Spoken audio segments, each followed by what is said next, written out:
In this episode, Dr. Nelva Lee shares what it looks like to act with courage by stepping into public leadership, trusting her voice, and refusing to shrink herself to fit expectations, even while running for statewide office.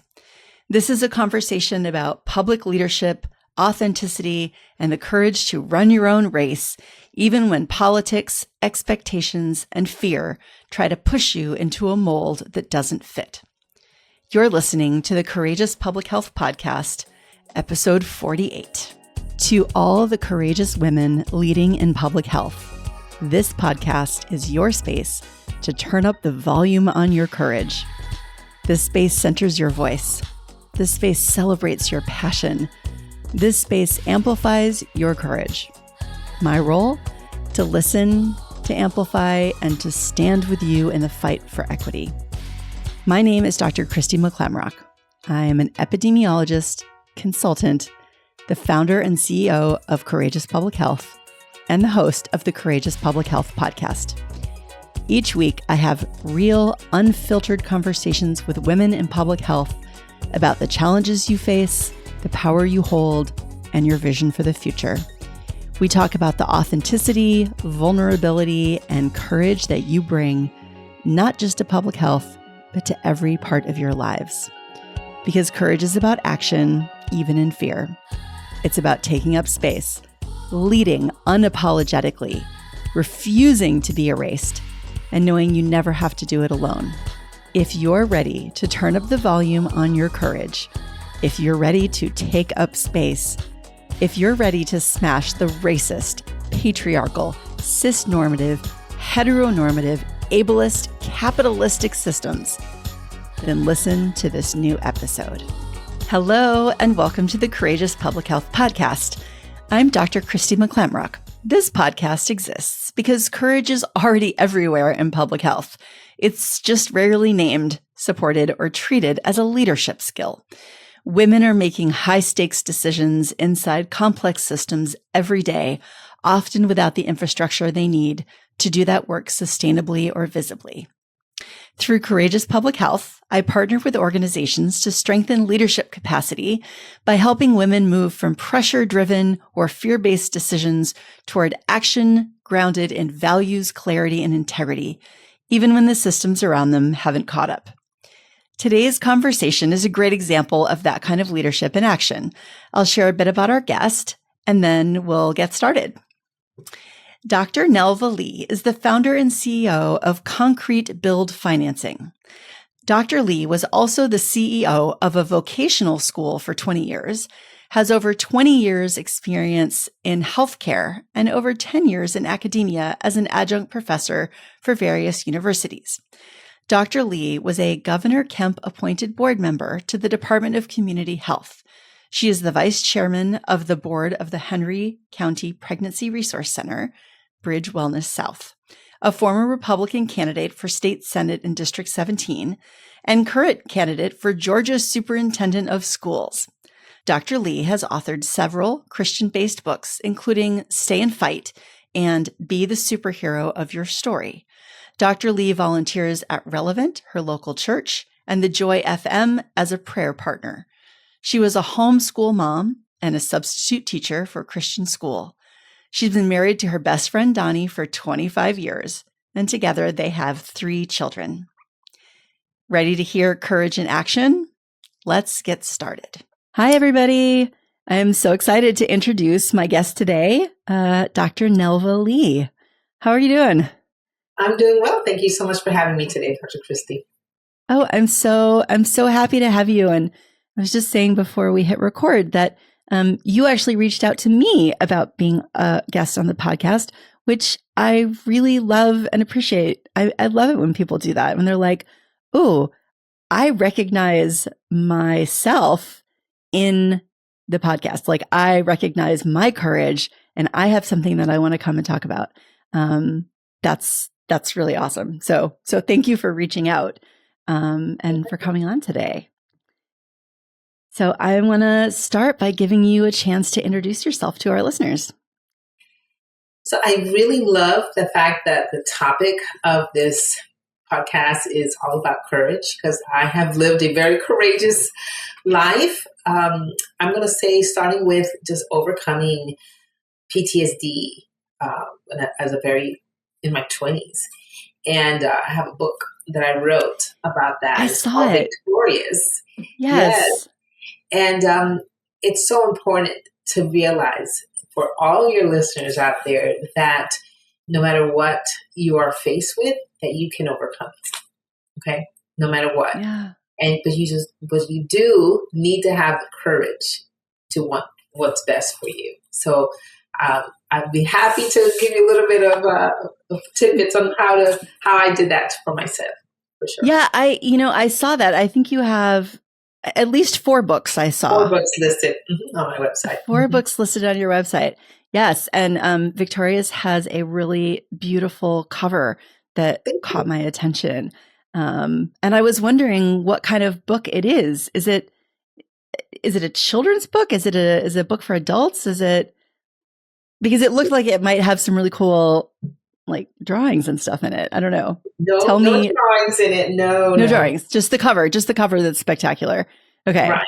Okay. So I'm going to give you a little secret about that. I'd love to go to those paint, wine and paint oh my gosh. And that was one of them. And I love that painting so much that I was like, I'm going to use this for my book cover. So I actually drew that myself doing one of those painting gatherings. But really, I thought, the lady, the way she stood, her stance was so confident. And that's how I felt coming out of that period, because if you've ever faced anxiety or depression, you feel very closed in. And just coming out of that shell, it was like, oh, I'm alive for the first time in my life. But really and truly, I want to let all your listeners know that it started with a decision. I made the decision that I no longer wanted to live that way. And oftentimes when you're in that period of anxiety and depression, you honestly feel that that is just going to be your state for the rest of your life. But it doesn't have to be that way. You have to make the decision that you want better for yourself and that you can achieve better. And that's the first step. And then find yourself a good therapist, a good counselor, whatever you need to do, but you need to first make that decision.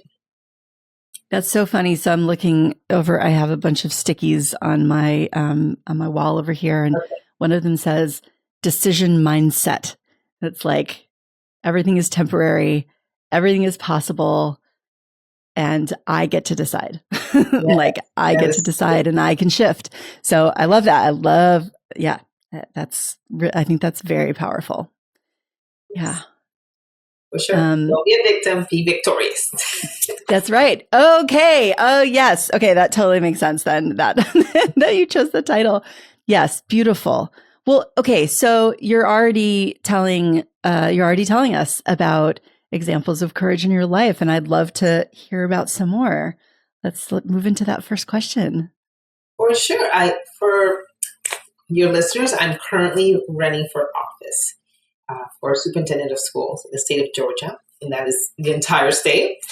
And I can tell you that has taken a lot of courage on my part. Anytime you put yourself out in the public eye, you're probably putting yourself out there to be criticized and ridiculed and ostracized, whatever, you name your adjective. And also putting your family, in that public spotlight as well. So it definitely took a lot of courage to first run as well as continuing the process. So as I was telling Christy, just a few days ago, I was giving a speech and I wish I could just go pause, rewind, because I had forgotten something or rather misspoke. And so I had to kind of do a double take. And it happens, it happens when you're giving a speech, it happens when you're giving an interview, but really just having grace for yourself. But every single day that you put yourself out there, it requires courage. It requires going, you know what, it's scary, but I have to do it and I'm going to do it. So. Yeah. And I can only imagine that in this political climate, it's getting it's just scarier and scarier to put yourself out there. Yes. So But we Yeah. need people of values, because if we leave the political sphere for those Yep. that are corruptible or corrupted, then we're only going to see a decline in our political discourse. So if you're a person of Absolutely. value, it's okay, get out there. But I tell everyone, I'm planning on running. If I run and I win, I'm planning on only serving for 2 terms, and that's it. I believe we need to have term limits. That way we can diminish as much as possible the influence of lobbyists and all of the other corrupting influences on politicians. Yeah. And I mean, I think it's great to have people who have that public health perspective, right? Who see through that lens. We need that lens in our political sphere. We need Correct. that. Yes. So Sure. yeah, for everyone out there in public health considering running for office, yes, we need you. Go for it. You can do it. Yeah, go for it. Go for it. Yeah. Any other examples that you want to share with our listeners? I'm sure you I would have say many. when we adopted our daughter from the foster care system, Oh, that's I lovely. remember, I have 3 children. So my oldest is 24, my middle child is 16, and my youngest is 15, who we adopted. But between the first and the second, they're 8 years apart, and we had gone through a period of infertility, my husband and I. And during that period, we had discussed adoption. That was one of the options to give my oldest a sibling. And so then my son came, he's my miracle baby, but the desire to adopt never went away. That was always had stayed with me. And so when we adopted her, I thought it would just be one like really joyful feeling after the next. But believe it or not, after we had gone through the training and everything, and all the horror stories that you hear, right, from foster kids and all the trauma they've gone through, but bringing that into your home, I got so fearful. I got so fearful for my family and my children. And so it was just like a war, an internal war between doing what I believed was my purpose, which was adopting a child from the foster care system, and yet wanting to live in a very comfortable life, wanting to keep my family safe and comfort. And it was just this big battle within. I'm grateful that I chose the courageous path and went ahead and adopted her.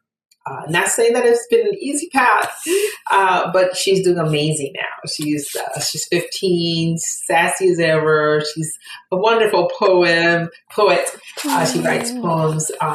It's just, I've been able to see the other, kind of the fruits of our labor. But really, truly, the process of adoption, especially from the foster care system, it's a very scary one. But I will tell anyone, again, all your listeners that are listening, if you have that desire, don't let the fear keep you from that blessing. That's really beautiful. Oh, thank you so much for sharing that. And yeah, it's a really lovely thing to give a foster child an opportunity to have a family. Like that's just, it gives me chills, literally. And the other thing, like I would say is, you can have a biological child and it can still be pretty difficult, right? Like there's no guarantees. There are no guarantees of any, it's like, you never know. So, wow. I really appreciate that. That's something that you recognize that you felt fear about. And you were like, this is my value. This is my vision, and I'm going to do it anyway. Fantastic example of courage. Love it. Yeah. So I wanted to also talk a bit about courage as authenticity and claiming and expressing your power. And this is particularly in spaces that may not always welcome it. So I'm wondering how you express and embody your courage, that type of courage. And if you've, faced some challenges in doing that, what kind of strategies you've used to help navigate them? That's a great question. Especially right now as I'm running for office, I'm being, how would you put this? I'm being kind of pressured into being a cookie cutter type of politician, especially for women. We don't see as much women politicians as we see men. And therefore, for those that are out there, there's sort of like a, quote unquote, typical, persona, if you will. And I don't fit into that persona very well. Yep. I just don't. And I have a lot of energy, and I have a lot of joy. I guess you don't see that very often. And I've been told by other women, believe it or not, Christy, you can't be that way. Only guys, only men candidates can be down to earth like that. You're not supposed to do that. Like, I'm not, like, as if I wasn't properly representing the women species as a politician.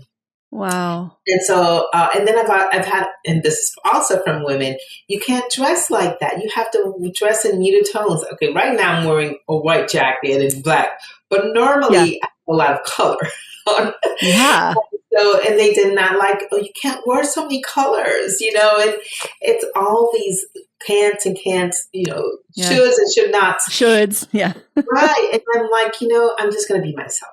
I'm going to be comfortable in my skin as I'm running for office. And if the voters love me, they love me. If they don't, they don't. This is what you have. As you see me, this is what you get. And so it's been a challenge to just be able to assert that within myself. I'm going to run my race at my pace, with God's grace. And so that's been my journey, for running for office. Yeah, and it is so sad when women sort of buy into those patriarchal messages and other unfortunate messages that we get when they buy into it, and it's like, no, like you don't have to believe that. You don't have to go along with that. We actually can all be our authentic selves, as much as we choose to be in our public facing spaces. Correct. So I'm so much more likely to be attracted to and want to pay attention to someone who comes out wearing, some like a really colorful, fun outfit like that. That to me is, that's a bonus, right? Like that's a plus. Right. That gets my attention. So the idea that some women feel like that, like, oh no, it's the whole like, oh, you're being too much. It's like, no, I'm being me. You're being me. Yeah, you're being you. Right. Yeah. And there's no too much about it. Thank you very much. Exactly. Yeah. Well, great. I want to spend some time talking about your vision, and vision for public health, vision for your upcoming role as a superintendent, which I'm just gonna like put it out there, like it's gonna happen. Awesome. And then of course your personal vision for your own future. I love that. I definitely have various visions for the various roles. Awesome. So I'll start with the superintendent role. Sure. Two of my main initiatives that I'm fighting for is one, to expand school choice. And the way I see it is, as I mentioned, I have 3 beautiful children. My oldest, he was on the spectrum, and so I homeschooled him through the 5th grade because that's what he needed. And and then my youngest daughter, when she came to us, she not only had a language barrier because she came from Puerto Rico, but also a learning disability, a lot of educational gaps because of being in the foster care system. And so after a few months of being in public school, we pulled her out and put her in a Montessori school where she thrived. She absolutely thrived in that environment. And so I don't believe that only those with means should have those options. Right. So I believe that every parent should be able to match their child's educational needs and educational environment where they would thrive with that child. And so that's one of the reasons I support school choice. And my second initiative is that of vocational schools. So I was the CEO and founder of my own vocational school for 20 years. And I believe it's important for high schoolers to graduate not only with a high school diploma, but also with a trade school certificate. And we're not just talking about the blue collar ones. Yes, we need electricians and welders and plumbers, very much needed. But I'm also talking about everything in the healthcare field. I mean, your dental techs, your phlebotomists, your medical assistants, you name it. We need those positions filled as well. And it's important for high schoolers, when they complete high school, to have a career, not just a job, something that they can actually earn a living, pay their bills, right? And be full-fledged members of society, contributing members of society. And whether or not you're college-bound, it will be a benefit. So if you're college-bound and you're going to become a nurse or a doctor, getting the certification can only be a plus, because it gives you like a built-in internship, right? Experience in the industry. You'll get a leg up upon graduating. So all of these are benefits.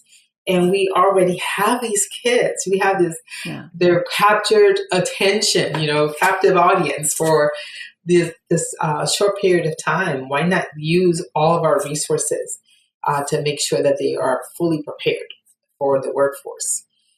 So that's definitely two main initiatives that I have for the superintendent role.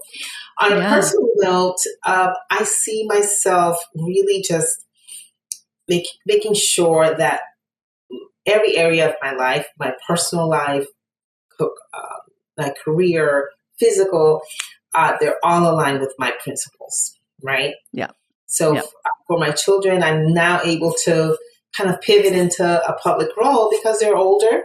They don't need their mom as much. And at this point, you're just kind of managing and kind of like a coach anyways, once they're older. And so I feel like I'm able to pivot, but they know that mom's always there if they need me. On a personal level, I just completed an ultra marathon about a month ago. Oh my gosh. Yes. Okay. Remind me how ultra marathon, how far is that? So this one, most ultra marathons are over 26.2 miles. Your regular marathon is 26.2. Yeah. But because this one was done as a trail hike and the elevation was so steep, it was considered an ultra marathon. So the added bonus, if you will, of the climbs plus being a trail run, most of it being the trail. Yes, it was so much fun. I was hurting for days. I literally could not walk for days. Yeah. It was midday. This was on a Saturday. I wasn't able to walk properly until like the following Thursday. It was That's but crazy. I love pushing myself. I love the process of training for it. Yeah. I tell my friends, like, the only time I'm really serious about my workouts is when I'm training for something that serious. Like I did an Ironman a few years ago, and it was the same thing. It was like kind of all consuming for the, training for it. And so I'm very, very intentional about staying healthy and about my body. And I'm very intentional about being the best mother and wife I can be.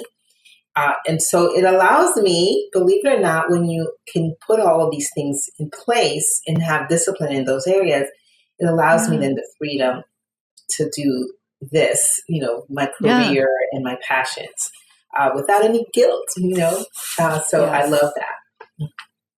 Oh, that's great. And I love that you have a family that supports you. Very supportive. To do that. Mm-hmm. Yeah. And also know that when they need you, you're there for them as well. Yes. Oh, wow. That's great. Yeah. I'm very impressed because, it's one thing for me when I get on the treadmill, it's one thing to do the treadmill, but then you slowly increase the incline. And it's like, oh yeah, that's a totally different. You feel it. Exactly. That's a totally different animal. So, well, congratulations on that. So you think you'll probably find some other thing in your future to train for? For sure. Awesome. Well, thank you so much for coming on. And again, thank you for reaching out to me.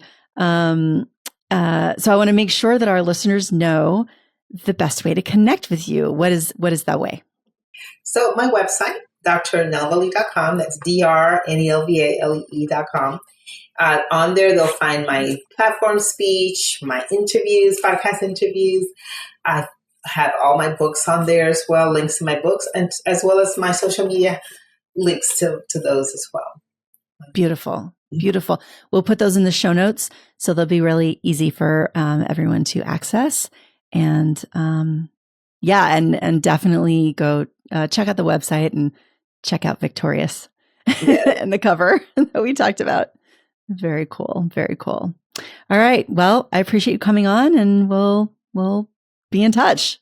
Thank you so much for having me. This was a pleasure. Sometimes courage is stepping into the public arena, knowing leadership will invite scrutiny, criticism, and expectations you never asked for. Sometimes courage is refusing the cookie-cutter version of leadership, trusting your voice, your values, and the way you show up in the world. Sometimes courage is choosing the path that scares you, adopting a child, running for office, or pursuing the life you believe is possible.